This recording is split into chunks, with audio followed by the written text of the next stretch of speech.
উঠতেছিল না দেখে একটা অ্যাম্বুলেন্স এসে ওকে ইমার্জেন্সি ভাবে হসপিটালে নিয়ে গেছে। তুমি তাড়াতাড়ি চলো। হসপিটাল? হাসপাতালে নিয়ে গেছে?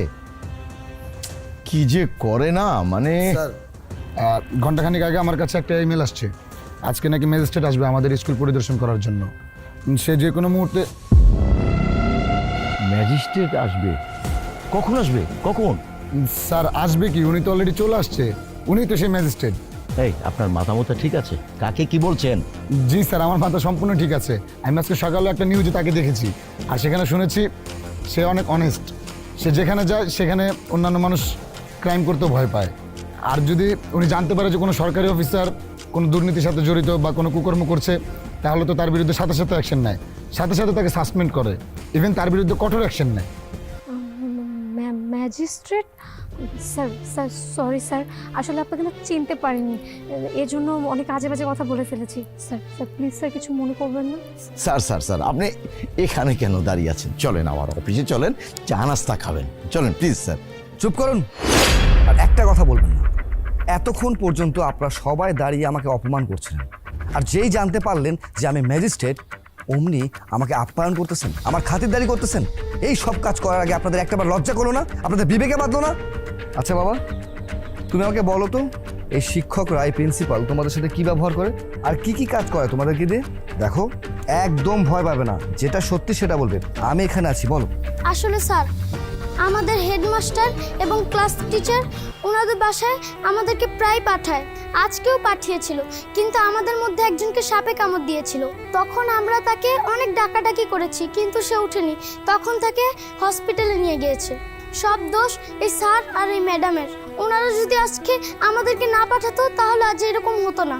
স্যার স্যার, এই পিচিটা সব সময় মিথ্যে কথা বলে, ও এখনই মিথ্যে কথা বলছে, বিশ্বাস করুন। চুপ করুন, আর কত মিথ্যা কথা বলবেন? কোনটা সত্যি আর কোনটা মিথ্যা তা এখানে পানির মতো পরিষ্কার হয়ে গেছে। আর কে সত্যি বলছে কে মিথ্যা বলছে সেটা আমার বোঝা হয়ে গেছে। এই যে আপনি প্রিন্সিপাল সাহেব, আপনার ছেলে তো আপনি বলছেন পুলিশে চাকরি করে, তো আপনার ছেলে পুলিশে চাকরি পেয়েছে কিভাবে? ঘুষ দিয়েছেন নাকি তার পড়াশোনার যোগ্যতা দেশে পুলিশের চাকরিটা পেয়েছে, কোনটা? না না স্যার, ঘুষ কেন দিব স্যার, লেখাপড়া করেই চাকরিতে ঢুকেছে। তাহলে আপনার কাছে কেন মনে হচ্ছে যে এই গরিব বাচ্চা পড়ালেখা করে তার ভবিষ্যৎ উজ্জ্বল করতে পারবে না? আপনি প্রিন্সিপাল, আপনি শিক্ষিকা, আপনাদের যদি বাচ্চা কাচ্চা পুলিশ অফিসার হতে পারে, তাহলে এই গরিব বাচ্চার দোষটা কোথায়? সেও তো পড়াশোনা করে মানুষের মতো মানুষ হতে পারে, তার উজ্জ্বল ভবিষ্যৎ করতে পারে। কিন্তু আপনাদের মতো কিছু শিক্ষক যদি এই স্কুলে থাকে, তাহলে কোনো বাচ্চার ভবিষ্যৎ কোনোদিনও হবে না। এখন আপনাদের কাছে মনে হতে পারে হুট করে আমি কিভাবে এই খবর জানতে পারলাম। শুনুন, যখন ওই সাপে কাটা বাচ্চাটাকে অ্যাম্বুলেন্সে করে হসপিটালে নিয়ে যায়, তখন আমার কানে খবর পৌঁছেছে। আর ঠিক সেই মুহূর্তে আমার কাছে মনে হয়েছে যে এই স্কুলে কি হচ্ছে, কিভাবে বাচ্চাদেরকে পড়াশোনা করা হচ্ছে, এটা তদারকি করা দরকার। আর তাই আমি এখানে এসেছি। আর একটু আগে আপনি জানি কি বলছেন, রুলস। আরে রুলস আপনারা মানেন? হ্যাঁ, আপনারা যে রুলস অফ রেজুলেশন করেছেন আপনাদের স্কুলের জন্য, সেটা তো আপনারা ভেঙে তছনছ করে দিয়েছেন। আর রুলসের কথা আপনি বলছেন আমি এখানে কিভাবে আসলাম? আগে রুলস কি আগে সেটা ভালো মতো জানুন আপনারা। আপনাদের লজ্জা করে না? আপনার শিক্ষিকা হয়ে, শিক্ষক হয়ে এই ধরনের জঘন্য কাজ করতে, আপনাদের বাচ্চাদের ভবিষ্যৎ নিয়ে ছিনিমিনি খেলছেন। স্যার স্যার স্যার স্যার আমার ভুল হয়ে গেছে স্যার, এমন ভুল আর কখনো হবে না স্যার, আমাকে ক্ষমা করে দিন স্যার। স্যার একটা সুযোগ দিন স্যার, প্লিজ স্যার। ভুল? আপনারা এটাকে ভুল বলছেন? আপনাদের লজ্জা বলতে কোনো কিছু নেই নাকি আপনাদের বিবেক বুদ্ধি বলতে কোনো কিছু নেই? আরে আপনারা তো যেটা করেছেন সেটা অন্যায় করেছেন। আপনারা একটা বাচ্চার উজ্জ্বল ভবিষ্যৎ নিয়ে ছিনিমিনি খেলছেন, আবার সেটাকে বলছেন ভুল। এই যে আপনাকে বলছি, সরকারের টাকায় বেতন পাচ্ছেন, সরকারের টাকায় খাচ্ছেন, সরকারি স্কুলে এসে আপনারা এই ধরনের জঘন্য কাজ করছেন। আপনাদের লজ্জা করে না? আপনাদের কি সরকার টাকা দেয় না? যথেষ্ট টাকা তো আপনারা কামান। আপনারা চাইলে আপনারা একটা কাজের লোক রেখে আপনাদের বাসার কাজগুলো করাতে পারতেন, কিন্তু আপনারা কি করেছেন? আপনারা স্কুলের বাচ্চাদেরকে দিয়ে আপনাদের বাসার কাজ করাচ্ছেন। আপনাদের যদি ছেলে মেয়ে হতো, তাহলে কি আপনারা এই কাজটা করতে পারতেন? কখনো পারতেন না। আজকে যেই বাচ্চাকে সাপে কামড় দিয়েছে, যদি এই বাচ্চার কোনো কিছু হয়ে যায়, তাহলে কিন্তু এর দায় ভার আপনাদেরকে নিতে হবে।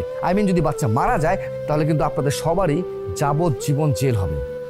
স্যার এটা আর তেমন কি, আর সাপই তো কামড় দিয়েছে, এটা ঠিক হয়ে যাবে স্যার, সিরিয়াস কিছু তো না। ঠিক হয়ে যাবে, সুস্থ হয়ে যাবে, তাই না?